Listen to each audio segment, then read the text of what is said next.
불순종이 치명적인 이유는 죄를 저질러서가 아닙니다. 우리를 자책하게 만들기 때문입니다. 이래서 나는 안 돼. 내가 그렇지 뭐. 그래, 내가 뭘 잘하겠어. 이런 식으로 자책을 하면 안 됩니다. 하나님께서 요나가 여호와의 얼굴을 피하는 걸 허락하십니다. 아담과 하와도 하나님의 낯을 피하는 걸 허락하십니다. 우리가 죄를 짓는 걸 허락하십니다. 바울이 죄를 짓는 것도 허락하십니다. 이건 하나님께서 죄를 용납하기 때문일까요?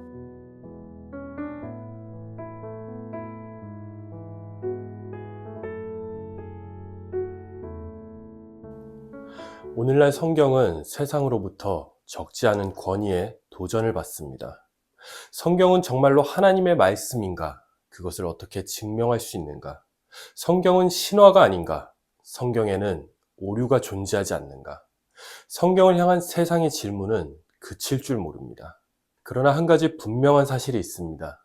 성경은 오류가 있느냐, 없느냐로 자신의 권위를 정하지 않습니다. 성경은 역사와 실존을 통해 선포되는 하나님의 말씀입니다. 오늘, 지금, 여기에서 우리에게 선포하시는 하나님의 말씀입니다. 이 사실이 성경의 권위를 입증합니다. 피터 헨즈라는 신학자는 성경의 권위에 대해 이렇게 설명합니다. 성경을 하나님의 말씀으로 만드는 요인은 혹자가 주장하듯이 성경의 엄격한 역사적 정확성이 아니라 이 이야기들이 단어들 자체를 넘어 가리키는 신성한 경험이다. 순례자들의 이 신앙의 작업과 그들이 어떻게 그 일로 씨름했는지를 지켜보는 것은 하나님을 더 잘 알고 하나님과 더 깊이 교제하려는 우리 자신의 여정을 위한 모델이 된다. 이 얘기는 성경이 역사적이지 않다는 얘기가 아닙니다. 성경의 권위를 인정하지 않는 자들을 마주하여 역사적 정확성과 오류성으로 논쟁하는 행위를 멈추라는 의미입니다. 권위의 근거는 역사와 실존에서 나타나는 하나님의 일하심과 신성에 참여하는 자로서 만들어지는 인격의 변화입니다. 이처럼 성경을 읽어야 하는 중요성을 우리는 구체적으로 발견할 수 있습니다. 그러므로 신자에게 성경을 읽는 행위는 중요한 행위입니다. 성경을 통해 말씀하시는 하나님을 만날 수 있고 하나님의 목적이 무엇이며 인간이라는 정체성과 운명은 무엇인지를 깨달을 수 있기 때문입니다. 그러므로 성경은 특별합니다. 이 특별한 성경을 우리는 요나라는 선지서를 시작으로 함께 살펴보고자 합니다. 요나서는 교회를 다니든 다니지 않든 한 번쯤은 들어봤을 이야기입니다. 요나가 하나님께 반항하여 순종하지 않고 풍랑을 만나 바다에 빠집니다. 그러자 물고기가 그를 삼킵니다. 사흘 후 물고기가 그를 토해냅니다. 요나는 니느웨에 가서 예언을 하고 상황을 지켜봅니다. 그때 박넝쿨이 자라고 자란 박넝쿨을 벌레가 갉아먹는 모습까지 우리는 볼 수 있습니다. 흥미진진한 이야기는 우리를 요나와 그가 겪은 사건에 주목하도록 만듭니다. 그러나 이렇게 읽는다면 요나서를 제대로 읽지 못한 겁니다. 왜냐하면 요나 이야기는 사실 요나와 사건에 주목하도록 쓰이지 않았기 때문입니다. 이정표는 이정표 자체를 위해 있지 않습니다. 우리가 가고자 하는 목적지가 어디 있는지를 알려주는 게 목표입니다. 즉, 이정표가 가리키는 우리의 목적지가 중요한 겁니다. 이처럼 요나서는 요나와 니느웨를 통해 하나님께서 어떤 분이신지를 이야기하고자 기록된 책입니다. 그래서 구약 신학자 앨런 데이비스는 요나의 생생한 성격은 하나님의 성품을 명확히 드러낸다고 말합니다. 이 이야기를 통해 함께 하나님은 어떤 분이신지를 알아가면 여러분 신앙에 유익이 있으리라 생각합니다. 요나는 열왕기하 14장 25절을 통해 실제로 존재했던 선지자라는 사실을 알 수 있습니다. 그는 여로보암 2세가 통치하던 시기에 활동했던 선지자입니다. 대략 주전 786년에서 746년 사이입니다. 그의 이름은 비둘기라는 의미입니다. 창세기 8장을 보면 이런 이야기가 나옵니다. 40일을 지나서 노아가 그 방주에 낸 창문을 열고 까마귀를 내놓음에 까마귀가 물이 땅에서 마르기까지 날아 왕래하였더라. 그가 또 비둘기를 내놓아 지면에서 물이 줄어들었는지를 알고자 하매 온 지면에 물이 있으므로 비둘기가 발붙일 곳을 찾지 못하고 방주로 돌아와 그에게로 오는지라. 그가 손을 내밀어 방주한 자기에게로 받아들이고 또 7일을 기다려 다시 비둘기를 방주에서 내놓음에 저녁때에 비둘기가 그에게로 돌아왔는데 그 입에 감람나무 새 잎사귀가 있는지라. 이에 노아가 땅에 물이 줄어든 줄을 알았으며 또 7일을 기다려 비둘기를 내놓음에 다시는 그에게로 돌아오지 아니하였더라. 홍수가 일어났습니다. 40일이 지난 후에 노아는 비둘기를 창문 밖으로 보냅니다. 이를 통해 물이 얼마나 줄었는지를 확인합니다. 당시 고대에서 비둘기는 전령이라는 역할과 의미를 지닙니다. 즉 노아는 하나님의 대사, 하나님의 선지자로서 소명을 맡은 자입니다. 본문 1절은 하나님의 대사인 요나에게 여호와의 말씀이 임했다고 말합니다.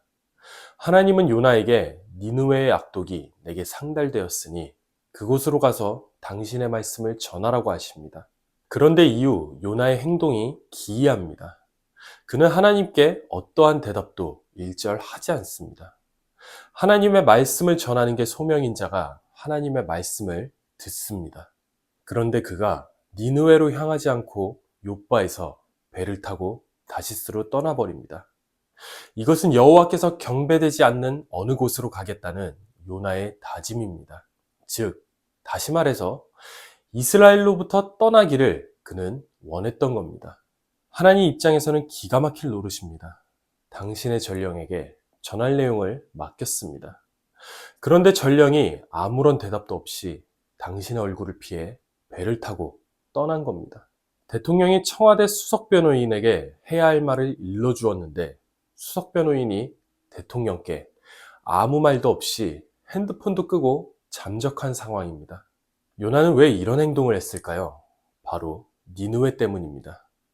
니느웨는 오늘날의 북부 이라크에 있는 티그리스 강변 지역입니다. 이곳은 주전 8세기 사네립 통치 시기에 아수르 제국의 수도가 됐습니다. 시간이 흐르고 주전 612년에 니느웨는 메대와 바벨론 연합군에게 함락됩니다. 특별히 니느웨는 성경에서 악의 전형적인 예로 사용됩니다. 니느웨는 피정복민을 무자비하게 다루고 온갖 사술과 음행이 넘치는 도시였습니다. 그런 니느웨는 이스라엘에게도 잔혹한 행위를 많이 벌였습니다. 이스라엘에게 원수 같은 니느웨를 향해 하나님의 예언을 하라는 건 요나로서 쉽지 않은 선택이었습니다. 1932년 상하이 홍커우 공원에서 윤봉길 의사는 조국을 위해 폭탄을 던졌습니다. 누구나 기억하는 사건입니다. 그는 조국을 위해 일제의 심장부를 향해 자신의 목숨을 던졌습니다. 그 선택이 얼마나 두려운 일인지도 그는 잘 알았습니다. 그런데 만약 정부가 그에게 다른 명령을 했다고 생각해 봅시다. 친일파로 살아가라는 명령을 받은 겁니다. 상상만 해도 마음이 뒤틀립니다. 그가 자신의 삶을 바친 이유가 무엇입니까? 조국을 짓밟고 사람들을 고통으로 몰아넣던 제국주의의 폭력 때문이었습니다. 그런 나라를 향해 함께 잘 어울려 살고 조국을 배신하라고 한다면 그건 그의 사상과 신념만 흔드는 게 아니라 존재 자체를 부정하는 요구가 됩니다. 조국과 민족을 사랑한 사람에게 사랑과 정반대의 길을 걷게 만든 명령인 겁니다. 그러므로 본문은 요나가 하나님으로부터 불순종했다고 쉽게 단정지을 문제가 아닙니다. 오히려 요나는 불순종한 죄인이 아니라 억울한 이스라엘 백성입니다. 결혼을 하고 옆 배우자도 쉽게 용서 못하는 우리의 모습을 보면 요나가 이렇게 나올 수밖에 없는 이유를 우리는 전혀 이해 못할 상황이 아닙니다. 이처럼 신앙생활이 어려운 이유는 하나님의 뜻과 우리의 기대 사이에 간격이 크기 때문입니다. 니느웨가 조국에 행한 일들을 떠올릴 때 요나는 니느웨가 반드시 망해야 한다고 생각하는 사람입니다. 그런데 하나님은 니느웨를 살리기 위해 요나를 보냅니다. 그러니 요나는 분노가 생길 수밖에 없는 상황입니다. 이런 하나님의 뜻과 인간의 기대가 충돌하는 상황은 성경에 셀 수 없이 등장합니다. 에스라 느헤미야 시기는 제2성전을 건축하는 시기입니다. 그들은 성전을 재건하면 여호와의 임재와 영광이 다시 회복될 줄 알았습니다. 성전을 재건하기 위해 그들은 정치적 지원도 받았습니다. 그러나 성전 공사를 방해하는 세력이 등장했습니다. 겨우 완성했습니다. 예배도 회복됐습니다. 그러나 솔로몬 성전에 비해 규모적으로 많이 아쉬움이 남게 됩니다. 성전이 재건되면 여호와의 영광이 임해 죄를 안 지을 줄 알았습니다. 그러나 이스라엘 백성은 죄를 그칠 줄 모르고 끊임없이 저질렀습니다. 국가도 독립되어 새롭게 다시 건국될 줄 알았습니다. 그러나 그들은 신약 시대를 지나 지금까지 디아스포라로 살아가고 있습니다. 그들은 성전이 재건되면 많은 문제가 해결될 줄 알았습니다. 그러나 현실은 아무것도 변하지 않았습니다. 욥도 마찬가지입니다. 욥은 흠이 없는 의인이었습니다. 그는 늘 하나님께 제사를 드렸습니다. 신앙 고백과 행동에도 문제될 게 없었습니다. 그런데 그에게 재난이 닥칩니다. 몸에 병이 생깁니다. 친구들은 찾아와서 네가 죄를 지었으니 이렇게 됐다. 회개해라. 회개하지 않으면 넌 이 상황을 벗어날 수 없다 라고 얘기합니다. 몸도 안 좋고 가족들과 재산도 잃었는데 친구까지 찾아와 동의할 수 없는 말을 합니다. 결국 욥은 분노를 터뜨립니다. 그의 분노는 도무지 받아들일 수 없는 현실 때문입니다. 하나님께 할 만큼 했는데 왜 이런 상황이 벌어졌는지 도저히 받아들일 수 없었기 때문입니다. 제가 아는 분은 교회에서 25년간 한 번도 쉬지 않고 강대상 꽃꽂이를 봉사했습니다. 꽃꽂이 봉사는 주일 외 시간에 하기에 주일에는 성가대도 하셨습니다. 그분은 종종 하나님께서 제 헌신을 기억하시고 우리 가정에 은혜를 베푸셨습니다. 그 은혜 덕분에 지금까지 올 수 있었습니다. 라고 말씀하시곤 했습니다. 그런데 어느 날 그분의 딸이 갑자기 큰 병을 얻어 대학병원에 입원하게 됐습니다. 그분은 깊은 혼란 속에서 이렇게 말했습니다. 제가 25년 동안 하나님을 위해 그렇게 열심히 헌신해 왔는데 어떻게 이런 일이 제 딸에게 일어날 수 있는 거죠? 하나님은 왜 제 딸을 지켜주시지 않는 겁니까? 기대란 인간을 괴롭게 만드는 요소입니다. 고통과 두려움의 원인이며 한숨을 짓게 만드는 근거입니다. 그러나 인간은 기대하지 않을 수 없는 존재입니다. 왜냐하면 인간은 기대를 통해 아직 보지 못한 것을 희망하며 인내하게 만들기 때문입니다. 부모는 자녀를 향해 기대하기 마련입니다. 내 자녀는 말을 잘 들을 거라 기대합니다. 내 자녀는 공부를 잘할 거라 기대합니다. 내 자녀는 키가 클 것이라 기대합니다. 그리고 이 기대는 부모를 괴롭게 만듭니다. 말을 잘 들을 줄 알았는데 초등학교 고학년만 돼도 더 이상 부모의 얘기에 귀를 기울이지 않습니다. 대답하는 문장의 길이는 점점 짧아집니다. 부모가 좋은 대학을 나왔기에 자녀의 성적을 기대합니다. 그러나 돌아오는 건 이해할 수 없는 성적표뿐입니다. 기대가 큰 만큼 부모는 자녀를 이해할 수 없는 크기도 커집니다. 반면에 자녀를 향한 기대는 부모가 인내할 수 있는 힘도 됩니다. 부모가 자녀를 향해 품는 기대는 놀라운 힘을 가집니다. 자녀가 아직 미숙하고 때로는 실망을 주지만 부모는 그 아이 안에 담긴 가능성을 보기 때문에 쉽게 포기하지 않습니다. 오늘은 부족해 보여도 내일은 더 나아질 것이라는 믿음이 부모가 인내하도록 만듭니다. 때로는 설명할 수 없는 희생까지 감당하게 만듭니다. 부모의 마음이란 결국 현재의 모습보다 미래의 가능성을 바라보는 시선에서 비롯되는 것이기 때문입니다. 그래서 부모는 기다립니다. 넘어져도 다시 일어날 것을 기대하고 실패해도 다시 배울 것을 믿기 때문에 끝까지 참아냅니다.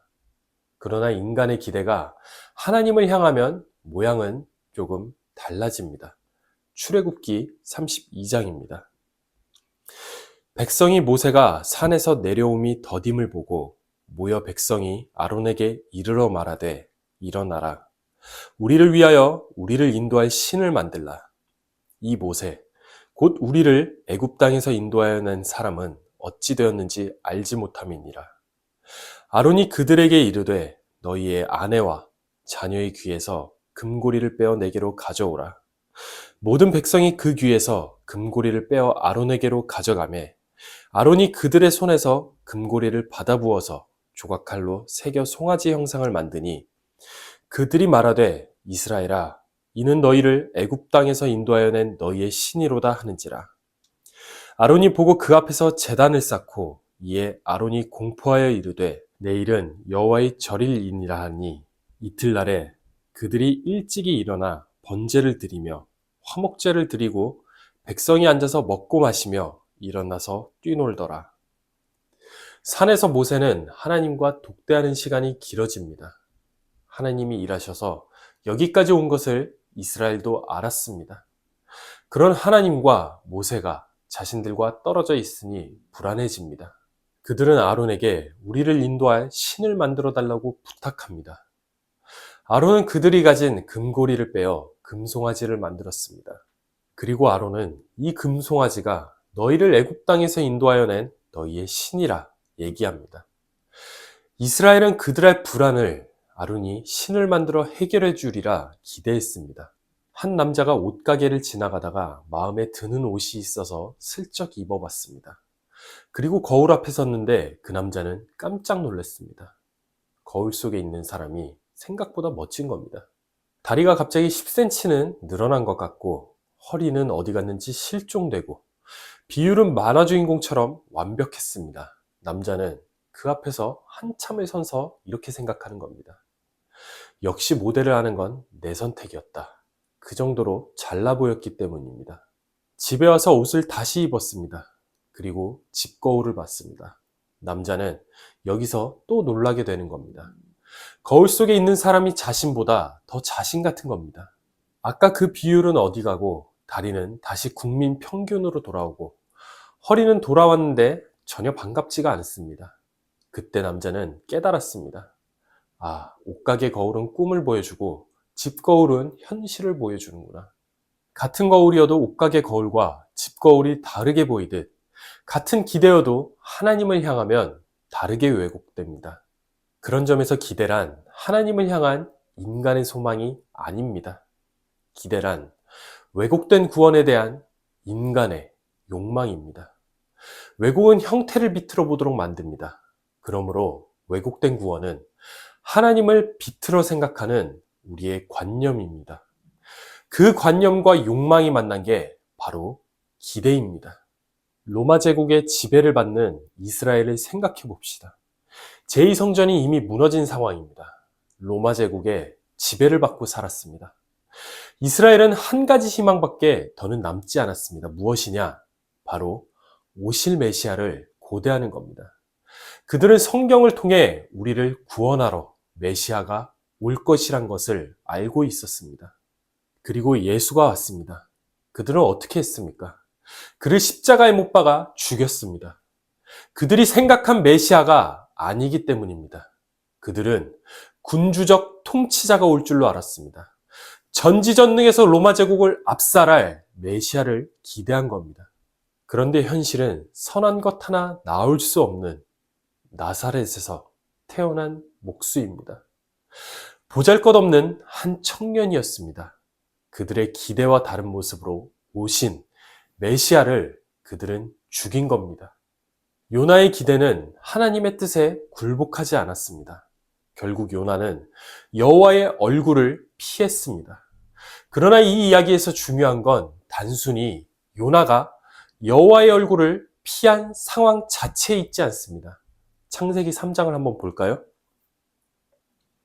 그들이 그날 바람이 불 때 동산에 거니시는 여호와 하나님의 소리를 듣고 아담과 그의 아내가 여호와 하나님의 낯을 피하여 동산나무 사이에 숨은지라. 아담도 하와도 요나처럼 하나님의 낯을 여호와의 얼굴을 피했습니다. 요나도 아담도 하와도 모두 불순종에 묶여 여호와의 얼굴을 피한 겁니다. 우리가 창세기 3장을 읽으면서 드는 생각은 대부분 비슷합니다. 하나님께서 선악나무를 만들지 않으셨다면 우리가 이렇게 죄에 갇히지도 않고 괴로운 삶을 살지도 않았을 텐데 도대체 하나님은 그건 왜 만드신 걸까? 오늘 본문도 마찬가지입니다. 하나님께서 니느웨에 선지자를 보내실 거라면 요나가 반항하지 못하도록 만들고 바로 보내셨으면 됐는데 왜 요나가 반항하도록 내버려 두신 걸까요? 우리가 신앙생활을 하면서 갖는 불만족은 바로 불순종입니다. 성도님들께서 가장 많이 넘어지는 종류 중 하나가 나중으로 미루는 습관이라 짐작됩니다. 예배를 드리면서 감사의 중요성을 깨달았습니다. 그러나 감사가 잘 나오지 않습니다. 감사한 제목을 매일 밤 3개씩만 적어보자고 다짐하지만 노트를 필 생각도 못합니다. 이웃을 사랑하라고 들었지만 사랑은커녕 인사도 잘 나오지 않습니다.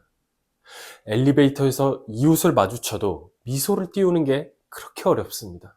이쯤 되면 우리도 질문이 생깁니다. 하나님, 이렇게 제가 불순종하는 삶을 살도록 두실 거면 그냥 천국으로 데려가시지 왜 안 데려가시는 거죠? 저도 답답합니다. 왜 저는 하나님께 이쁨 받을 짓을 못하는 걸까요? 이에 대해 바울은 이렇게 말합니다. 내가 원하는 바 선은 행하지 아니하고 도리어 원하지 아니하는 바 악을 행하는도다. 만일 내가 원하지 아니하는 그것을 하면 이를 행하는 자는 내가 아니요 내 속에 거하는 죄니라. 그러므로 내가 한 법을 깨달았노니 곧 선을 행하기 원하는 나에게 악이 함께 있는 것이로다. 내 속사람으로는 하나님의 법을 즐거워하되 내 지체 속에서 한 다른 법이 내 마음의 법과 싸워 내 지체 속에 있는 죄의 법으로 나를 사로잡는 것을 보는도다. 오라 나는 곤고한 사람이로다. 이 사망의 몸에서 누가 나를 건져내랴. 바울도 우리랑 똑같다고 말합니다. 바울도 선을 원하지만 계속 악을 행한다고 얘기합니다. 죄가 자신을 사로잡습니다. 자신은 곤고한 사람이라 얘기합니다. 예수를 믿어도 삶이 크게 바뀌지 않는다고 얘기합니다. 신약에 나온 서신서들도 마찬가지입니다. 교회가 잘난 모습을 결코 보이지 못합니다.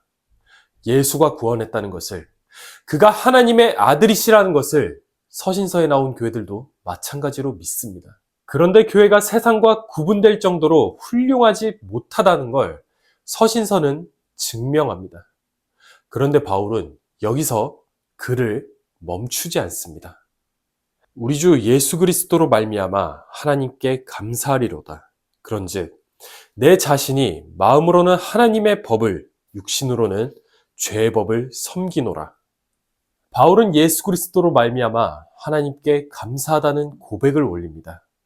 자신이 마음으로는 하나님의 법을 섬기지만 육신으로는 죄의 법을 섬긴다고 당당히 얘기합니다. 이중적인 자신의 모습에 바울은 고뇌하고 방황하지 않습니다. 오히려 감사하다고 얘기합니다. 그 근거가 무엇일까요? 바울은 그냥 얼굴이 두꺼운 사람일까요? 조금 더 들어가면 바울이 그렇게 나오는 근원을 발견합니다. 그러므로 이제 그리스도 예수 안에 있는 자에게는 결코 정죄함이 없나니 이는 그리스도 예수 안에 있는 생명의 성령의 법이 죄와 사망의 법에서 너를 해방하였습니다. 그리스도 예수 안에 있는 자에게는 결코 정죄함이 없습니다. 왜냐하면 예수 안에 있는 생명과 성령의 법이 죄와 사망의 법에서 우리를 해방시켰기 때문입니다. 즉 바울은 이렇게 말하는 겁니다. 너는 기독교 신앙을 무엇이라 생각하느냐? 너는 신앙이 단순히 종교적으로, 윤리적으로 훌륭해야 한다고 생각하느냐? 그렇다면 기독교 신앙은 일반 종교와 무엇이 다르다고 생각하느냐? 기독교는 도덕과 무엇이 다르다고 생각하는 것이냐? 기독교란 그런 것이 아니다. 기독교는 이미 예수께서 모든 문제를 해결하셨다. 기독교는 네가 생각하는 것과 다르다. 기독교는 네가 생각하는 차원을 훨씬 뛰어넘는다. 불순종이 치명적인 이유는 죄를 저질러서가 아닙니다. 우리를 자책하게 만들기 때문입니다. 이래서 나는 안 돼. 내가 그렇지 뭐. 그래, 내가 뭘 잘하겠어. 이런 식으로 자책을 하면 안 됩니다. 하나님께서 요나가 여호와의 얼굴을 피하는 걸 허락하십니다. 아담과 하와도 하나님의 낯을 피하는 걸 허락하십니다. 우리가 죄를 짓는 걸 허락하십니다. 바울이 죄를 짓는 것도 허락하십니다. 이건 하나님께서 죄를 용납하기 때문일까요? 아닙니다. 하나님은 죄를 결코 용납치 않으십니다. 다만 이게 끝이 아니란 것을 우리는 알기 때문입니다. 하나님은 예수 그리스도 안에서 죄와 관련된 문제를 완전히 끝장내셨습니다. 이제는 더 이상 죄와 불순종이 우리의 생사를 가리지 않습니다. 죄와 불순종은 우리와 함께하지만 그것을 통해 우리의 한계와 부끄러움을 인식하고 더 나은 길로 나아가도록 하나님은 은혜를 더하십니다. 하나님은 그리스도 안에서 이루어진 걸 이처럼 우리에게 얘기하십니다. 너는 네 자신이 아직도 죄에 사로잡혀 있다고 생각하느냐? 그렇지 않다. 이미 내 아들을 보내 죄의 문제는 끝장을 냈다. 넌 이제 새 생명으로 재창조로 태어난 존재다. 너에게 허락된 시간은 죄를 지우는 시간이 아니다. 죄를 짓지 않기 위해 허락된 시간도 아니다. 너에게 허락된 시간은 네가 비록 실패하고 넘어질지라도 다시 일어서서 명예로운 길로 걸어가라고 허락된 시간이다. 기독교의 위대함이 여기 있습니다. 기독교의 위대함은 하나님이 인간을 굴복시키지 않는다는 사실입니다. 인간이 하나님을 거부하는 걸 하나님께서 허락하십니다. 하나님은 크십니다. 인간의 고집과 불순종으로 하나님이 인간을 바로 죽이지 않으십니다. 시간을 허락하십니다. 역사를 지속시키십니다. 구약 역사를 보시기 바랍니다. 하나님은 예수를 보낼 때까지 그들에게 시간을 허락하십니다. 그리고 그 시간을 통해 우리에게 당신이 없는 삶이 만들어낼 수 있는 게 아무것도 없다는 걸 가르치십니다. 그리고 예수를 보내십니다. 하나님께서는 예수를 통해 우리는 가치를 만들 수 있고 명예로운 길을 걸어갈 수 있는 존재가 됐다고 선언하십니다.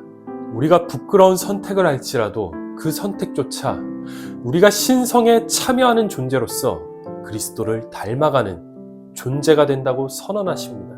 신앙의 길에서 때때로 불순종이 드러날 때 우리는 쉽게 낙심합니다. 그러나 하나님은 우리의 연약함까지도 당신의 주권 가운데 사용하신다는 사실을 꼭 기억하십시오. 잘못된 선택을 했더라도 그 결과 속에서 우리를 보호하시고 결국 예수님의 성품을 닮아가도록 다듬어 가시는 분이 바로 우리 아버지 하나님이십니다.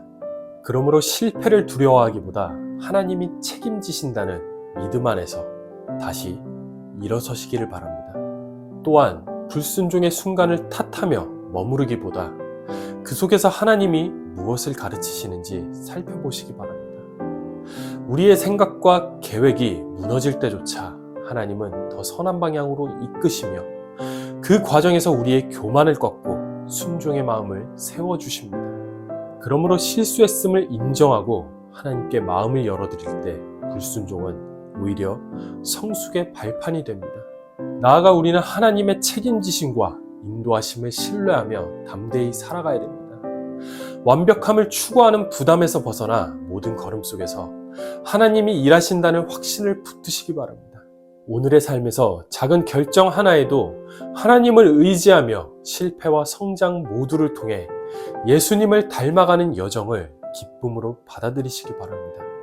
비록 불순종하더라도 후회할 짓을 하더라도 하나님께서 여러분에게 주신 일상이라는 무대를 명예롭게 멋지게 사시는 여러분 모두가 되기를 바랍니다.